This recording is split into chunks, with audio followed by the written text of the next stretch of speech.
ഈ കഴിഞ്ഞ ദിവസം പോലും സമസ്തയുടെ പ്രസിഡന്റ് ആ അപ്പവാണിഭ നേർച്ചയെക്കുറിച്ച് പറഞ്ഞെന്താണെന്നറിയാം നിങ്ങൾക്ക്?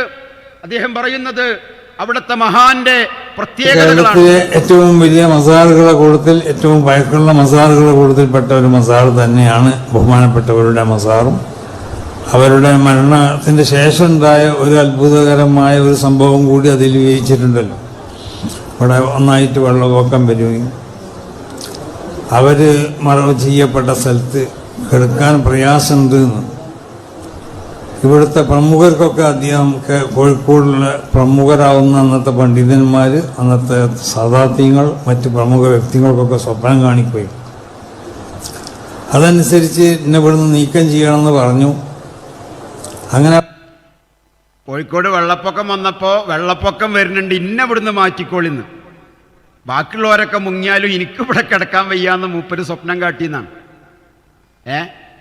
ഇതാണ് വലിയ ശൈഖ് ചെയ്യാണ്. അലൈക്കും വറഹ്മത്തുള്ളാഹി വബറകാതുഹു. പ്രിയപ്പെട്ട സഹോദരന്മാരെ, സുഹൃത്തുക്കളെ, ഈ മൗലവി ഇപ്പോൾ വന്നിട്ടുള്ളത് സമസ്ത പ്രസിഡന്റിനെതിരെ വളരെ മോശമായി പരിഹസിച്ചുകൊണ്ടാണ്. ഈ വീഡിയോ കണ്ടപ്പോൾ തന്നെ നിങ്ങൾക്ക് മനസ്സിലായിട്ടുണ്ടാകും.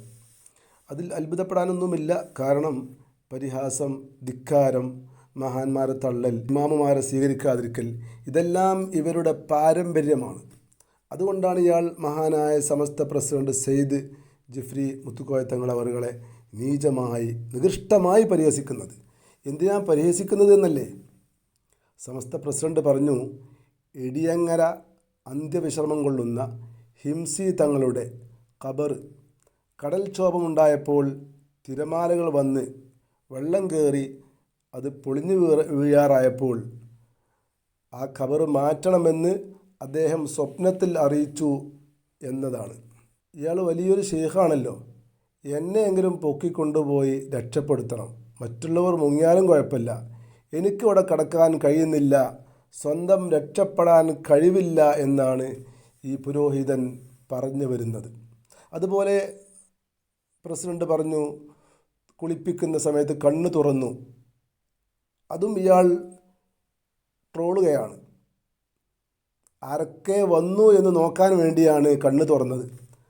ആരുടേതെങ്കിലും കൈ തട്ടിയാൽ ചിലപ്പോൾ കണ്ണ് തുറന്നിട്ടുണ്ടാവും, അല്ലാതെ എങ്ങനെ തുറക്കാൻ? ഇതൊന്നും കറാമത്തല്ല എന്നാണ് ഇയാളുടെ ഒരു കമൻറ്റ്. നോക്കൂ പ്രിയപ്പെട്ട സുഹൃത്തുക്കളെ, എന്താണ് സമസ്ത പ്രസിഡന്റ് പറഞ്ഞത്? മലബാർ പ്രദേശത്തെ പ്രസിദ്ധ ഔലിയാക്കൾപ്പെട്ട ആളായിരുന്നു അബുൽ വഫ ഷംസുദ്ദീൻ മുഹമ്മദ് ബിൻ അലാവുദ്ദീൻ ഹിംസി റളിയല്ലാഹു അൻഹു. പൊതുജനങ്ങൾ അദ്ദേഹത്തെ മാമുക്കോയ ഷെയ്ഖ് എന്ന് വിളിക്കുമായിരുന്നു. ഇദ്ദേഹത്തിൻ്റെ പിതാവ് അലാവുദ്ദീൻ എന്നവർ കച്ചവടാവശ്യാർത്ഥം സിറിയയിൽ നിന്ന് കോഴിക്കോട്ടേക്ക് വന്നതാണ്.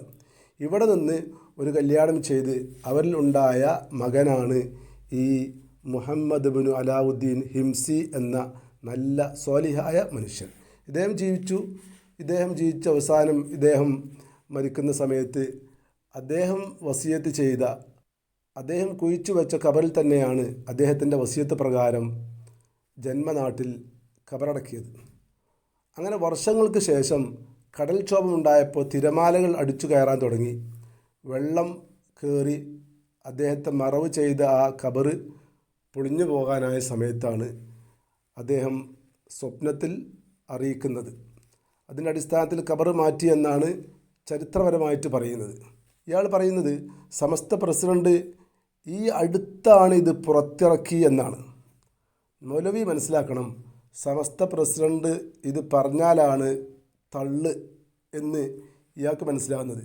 എന്നാൽ 1876 മുതൽ 1888 വരെ മലബാർ കലക്ടറായിരുന്ന വില്യം ലോഗൻ തൻ്റെ മലബാർ മാനുവലിൽ ഇത് കൃത്യമായി എഴുതി വച്ചിട്ടുണ്ട്. അതിന് ചരിത്രം പഠിക്കണ്ടേ, ചരിത്രം അറിയണ്ടേ?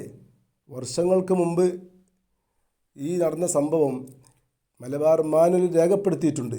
അദ്ദേഹത്തിന് പോലും അത് വിശ്വസിക്കാനും ഉൾക്കൊള്ളാനും കഴിഞ്ഞു. പിന്നെ ഇയാൾക്ക് എന്ത് പറ്റി? മതയുക്തിവാദിയായ ഇയാൾ യുക്തിവാദത്തിലേക്ക് കൗമിനെ അടുപ്പിക്കാനല്ലേ ശ്രമിച്ചുകൊണ്ടിരിക്കുന്നത്? അതാണല്ലോ അതിൽ നിന്ന് നമുക്ക് മനസ്സിലാക്കാൻ സാധിക്കുന്നത്. ഇതുപോലെ തന്നെയാണ് യുക്തിവാദികളും പറയുന്നത്. ഫലസ്തീനിൽ 10,000 കണക്കിന് കുഞ്ഞുങ്ങളും സ്ത്രീകളും വയസ്സന്മാരും പലരും കൊല്ലപ്പെടുകയാണ്, നിർദ്ദയം കൊല്ലപ്പെടുകയാണ്. എന്താ, നിങ്ങൾ അള്ളാഹുവിന് കഴിവില്ലേ, അവരെ രക്ഷപ്പെടുത്താൻ അള്ളാഹുവിന് കഴിവില്ലേ എന്ന് യുക്തിവാദികൾ ചോദിക്കുന്നു. വലിയ വലിയ മാരക രോഗം വന്ന് മരിക്കുന്നു, എന്താ അള്ളാഹ്ക്കത് മാറ്റിക്കൊടുത്തൂടെ, അള്ളാഹ് കഴിവില്ലേ എന്ന് യുക്തിവാദികൾ ചോദിക്കുന്നു. ചോദിക്കാനുള്ള കാരണം എന്തുകൊണ്ടാണ്?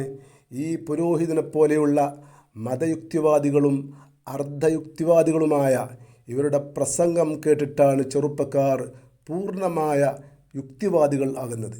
ഇയാളെപ്പോലെയുള്ള പുരോഹിതന്മാർ സത്യത്തിൽ യുക്തിവാദത്തിലേക്ക് പാലം തീർക്കുകയാണ്. നാം മനസ്സിലാക്കേണ്ടത്, ഹബീബായ നബി സല്ലല്ലാഹു അലൈഹി വസല്ലമ തങ്ങളുടെ സ്വന്തം ഭാര്യ ആയിഷ ബീവി റളിയല്ലാഹു അൻഹുവിനെതിരെ വ്യഭിചാരം ആരോപിക്കുകയുണ്ടായി. നബിക്കത് അറിയില്ലായിരുന്നോ? അറിയും. ദിവസങ്ങൾക്ക് ശേഷമാണ് തീരുമാനമാക്കിയത്. എന്നാൽ അതുകൊണ്ട് നബിക്ക് മഹത്വമില്ലെന്ന് പറയാൻ ഈ അർദ്ധയുക്തിവാദിക്ക് കഴിയുമോ? കഴിയും. എന്തുകൊണ്ട്? അതുകൊണ്ടാണല്ലോ ഇവരുടെ പ്രസംഗം കേട്ട് ഇവരുടെ കൂട്ടത്തിൽ നിന്ന് പലരും യുക്തിവാദത്തിലേക്ക് ചേക്കേറിയത്. അതാണല്ലോ ഇവർ പഠിപ്പിക്കുന്നത്. മഹാന്മാരെ തള്ളി സജ്ജനങ്ങളെ പരിഹസിക്കുന്ന, ഇമാമുമാരുടെ വാക്കുകൾ സ്വീകരിക്കാത്ത, ഒരു നിലവാരവുമില്ലാത്ത ഇമാമുമാരെ അംഗീകരിക്കാതെ ഇവർക്കൊക്കെ തോന്നിയതുപോലെ വ്യാഖ്യാനിക്കുന്നത് കൊണ്ടാണ് ഇവർ ഇന്ന് ഛിന്ന ഭിന്നമായി മാറിയത്. ജിന്നിൻ്റെ പേരിൽ ഇന്ന് നടക്കുന്ന തർക്കം എന്തുകൊണ്ടുണ്ടായി? വിവരമില്ലാത്ത ഇവരെപ്പോലെയുള്ളവർ പറഞ്ഞു വിടുന്നത് കൗമ് അപ്പടി സ്വീകരിച്ചത് കൊണ്ടാണ്. അതാണ് ഈ കാണുന്ന അടി. അടിച്ചുകൊണ്ടേയിരിക്കും. ജിന്നും മനുഷ്യരും തമ്മിലുള്ള അടിയാണ്. അടിക്കേണ്ടി വരും, ഇനിയും തുടരും.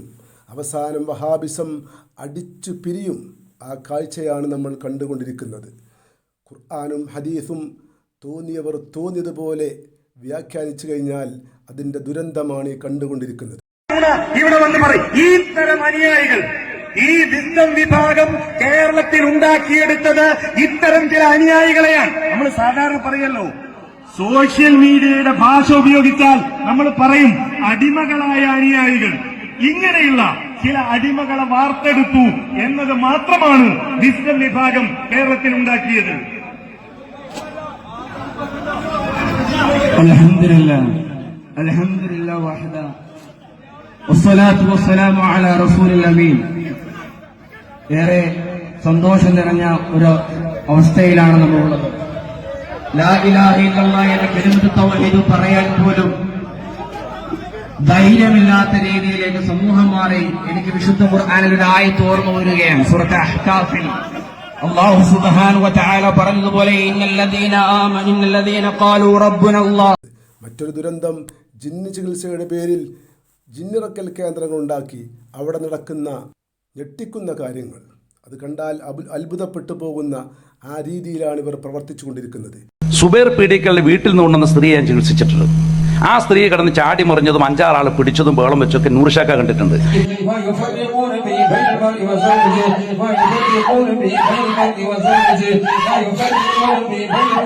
എന്തുകൊണ്ടാണ് ഇങ്ങനെ സംഭവിക്കുന്നത്? ബുദ്ധിയും യുക്തിയും കൊണ്ടാണല്ലോ ഹദീസും ഖുർആനും ഇവർ വ്യാഖ്യാനിക്കുന്നത്. ഒരുപാട് കാലങ്ങൾ സുന്നികളെ മുശ്രിക്കാക്കി, സുന്നികളുടെ എല്ലാ പ്രവർത്തനങ്ങളെയും ശരിയല്ലെന്ന് പ്രഖ്യാപിച്ചുകൊണ്ട്, അവരെ യാഥാസ്ഥികരെന്ന് വിളിച്ചുകൊണ്ട് അവരെ മാറ്റി നിർത്തിയിട്ട് അവർ സ്വന്തം യുക്തി കൊണ്ട് കണ്ടെത്തിയ കാര്യങ്ങൾ ഇന്ന് സമൂഹത്തിൻ്റെ മുമ്പിൽ പറയാൻ പറ്റാത്ത അവസ്ഥയിലാണ് ഈ മുജാഹിദ് പ്രസ്ഥാനം എത്തിയിരിക്കുന്നത്.